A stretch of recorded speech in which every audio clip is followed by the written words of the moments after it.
Lieutenant Colonel in Reserves David Binyamin is a legal consultant. He's a former officer in the Military Advocate General's unit, and he's talking to us as part of his activity at the Jerusalem Center for Public Affairs. Shalom. Shalom. So we're discussing the UN report today. How do you answer such a report, such an anti-Israel report?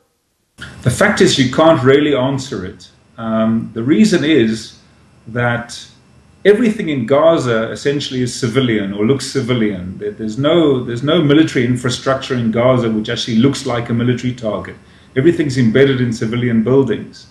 And so really there's nothing new if you say that Israel attacked civilian buildings. It says nothing. Because what you have to know is exactly the reason for the attack and what Israel knew about what was going on in those civilian buildings. Now the problem with that is that Israel will have a problem explaining or divulging on what information it based its decisions, because this is all secret intelligence information that cannot be divulged, because in that way the adversary will be able to get hold of it, maybe reverse engineer it, and then completely destroy your intelligence capabilities. And of course, all this while the conflict is still going on, there's not a lot you can do.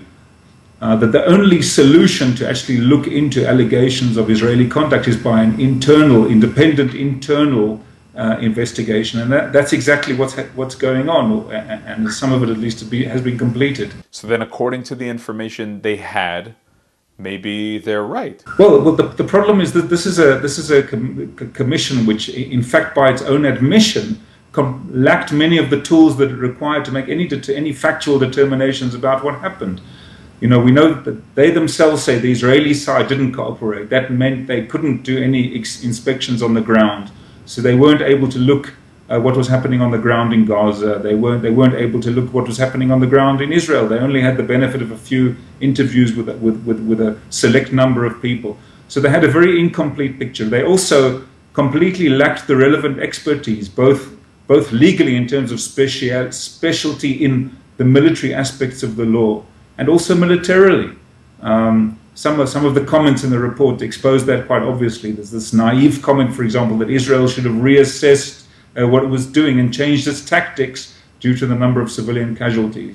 Anyone familiar with the military side would know that that's an unrealistic and rather unrealistic demand, and also detached from reality. You mentioned that Israel did not cooperate. Do you think that Israel should have? No, I'm not saying that at all. I don't think Israel should have cooperated. This commission was born in sin. One must remember that it was set up by a resolution of the United Nations Human Rights Council, which all but convicted Israel of the worst war crimes out there. Basically, the mandate said, we convict Israel of war crimes, now go out there and just prove that we're correct. That was, if I'm summing up what the mandate said. So it was a farce all along. And of course, William Schabas, who was initially appointed to be the head of the commission, his bias on these issues was well known in advance. No, I think this commission was definitely of the type that Israel had no business cooperating with. One should point out that there was another commission set up by the Secretary General of the UN to look into damage done to UN facilities and abuse of UN facilities by Palestinian militants, and that Israel did cooperate with, because it wasn't expected to be biased in the same way that any commission born out of the Human Rights Council would be. So how do you answer the audience that reads the report, sees the numbers? Well, first of all, the numbers are inflated. Unfortunately, the report has essentially based its numbers on the numbers of the Hamas officials in Gaza. The IDF has reviewed those numbers and come up with different numbers. But still, that doesn't change the fact that civilians were killed, and one has to address that. As I said, that there are limitations on what Israel can divulge in terms of the information behind its decision-making processes. But the point is that Israel has launched literally hundreds of after-the-fact investigations into incidents that took place, particularly incidents that caused civilian casualties. And anyone who's even vaguely familiar with the Israeli legal system will know that it is a robustly independent legal system that includes the military legal system, which is subject to supervision by the civilian legal system.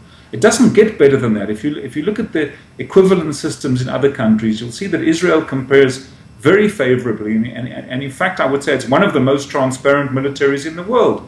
But of course, there are built-in limitations when you're dealing with sensitive information, intelligence information, And at some stage you have to rely on these internal investigations to establish whether the correct decisions were made and whether everything did comply with international law.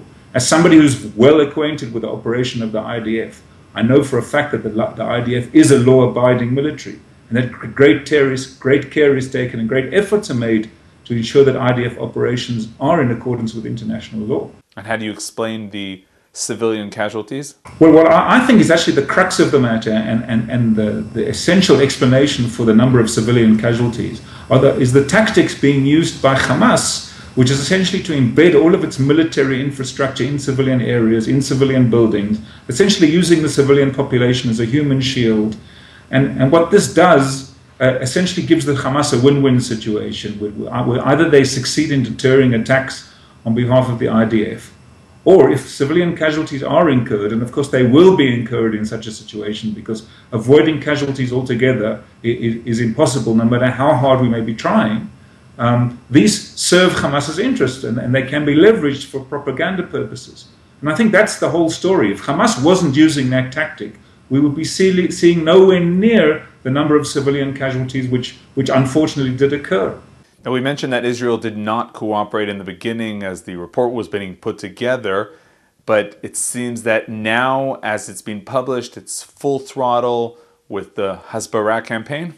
Well, first of all, the Foreign Ministry did put out a very detailed, comprehensive report just a few days ago, which I think you will find addresses many of the issues which were raised in the UN report.